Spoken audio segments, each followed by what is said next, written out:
আসসালামু আলাইকুম সুপ্রিয় শিক্ষার্থীবৃন্দ, আশা করি আপনারা সবাই ভালো আছেন।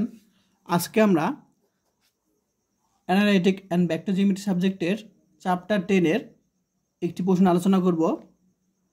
তো প্রশ্নটি হলো, এখানে একটি সমতল দেওয়া আছে, এই সমতলটি এত কোণিককে স্পর্শ করার শর্ত এটা আমাদের দেখাতে হবে এবং স্পর্শবিন্দু আমাদের দেখাতে হবে। তো এই প্রশ্নটা সলিউশন করার আগে আমরা কয়েকটা বিষয় জেনে রাখি।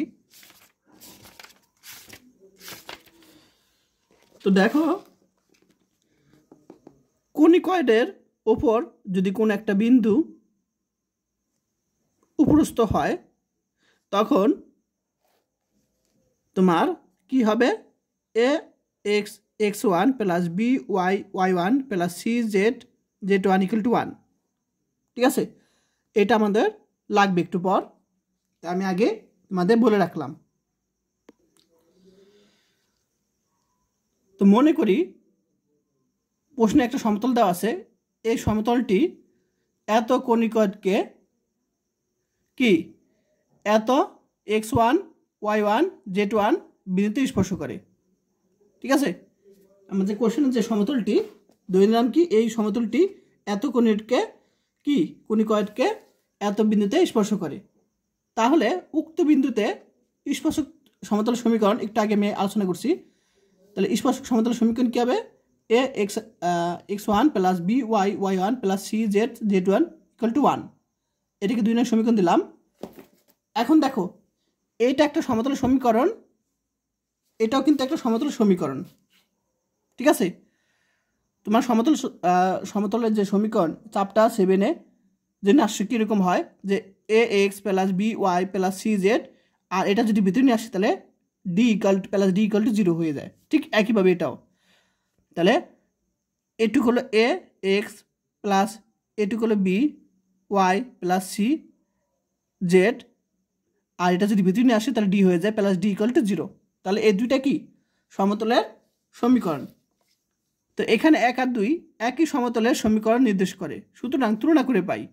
তাহলে এখানে এক্সের শক কি আছে? এ এক্স ওয়ান, আর এখানে এক্সের শক কি আছে? এল। তাহলে আমরা a x one divide by l. আবার এখানে ওয়াই শক হলো বি ওয়াই ওয়ান, আর এখানে ওয়াই শক হলো এম, বি ওয়াই শক কত? এম।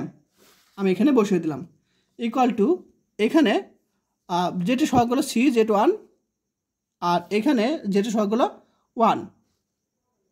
ঠিক আছে, যেটা শক 1, আর এ পাশে ডি, মানে এটা যদি এ পাশে নিয়ে আসি তাহলে ডি, এটা ডি মনে করব, তাহলে ডি কি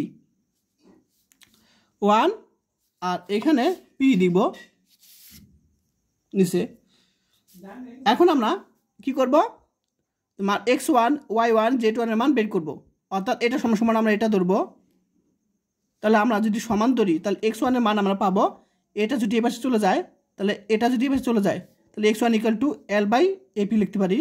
আবার এটা সমান এটা ধরবো, তাহলে আমরা ওয়াইয়ের মান পাবো, এমটা এখানে চলে যাবে, বিটা এখানে চলে যাবে, অর্থাৎ y one equal to M by BP. আবার এটা সমান যদি এটা ধরি তাহলে এনটা এখানে চলে যাবে, আর এটা আমরা এখানে চলে আসবে, অর্থাৎ z one equal to N by CP লিখতে পারি। এখান থেকে জেটের মান আমরা x one y one z one এটা কিন্তু আমরা পেয়ে গেছি। এটা কিন্তু তোমার কি স্পর্শ বিন্দু, এটা আমি সবার লাস্টে বলে দিব।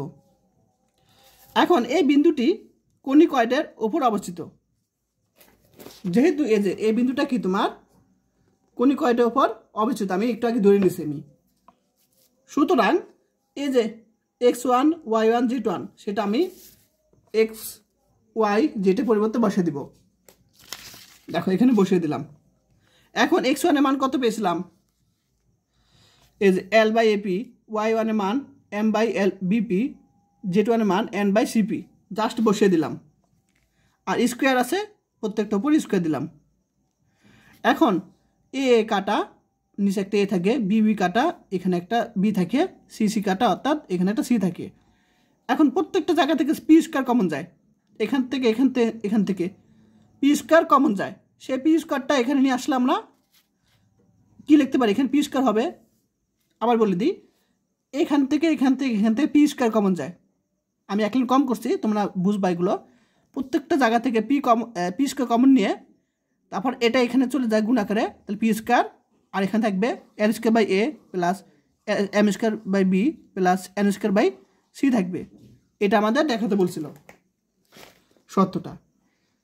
এটা প্রথম অংশ শেষ, কোশ্চেন 2টা। এখন আমি স্পর্শ বিন্দু বের করব। স্পর্শ বিন্দু তো আগে বের করছি, এই যে এটা আমি দ্বিতীয় অংশ। তো এক্ষেত্রে এই কনিকয়েডের সাপেক্ষে এই সমতল স্পর্শক বিন্দু স্থানাঙ্ক হবে। তাহলে এই কনিকয়েডের সাপেক্ষে এই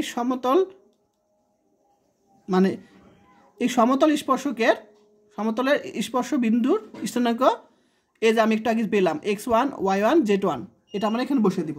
ঠিক আছে, এই যে আমাদের কোশ্চেন দেওয়া আছে। তাহলে এই যে কোশ্চেনে দেওয়া আছে এই কনিকয়েডের সাপেক্ষে এই সমতলের স্পর্শ বিন্দু এবার লিখে দেবে। এক্ষেত্রে এই কনিকয়েডের এত সমতলের স্পর্শ বিন্দু হলো এটা। এই যে এখানে x1 y1 যেটা মান যেটা পেয়েছি সেটা আমরা এখানে বসিয়ে দিব। এটি অ্যান্সার।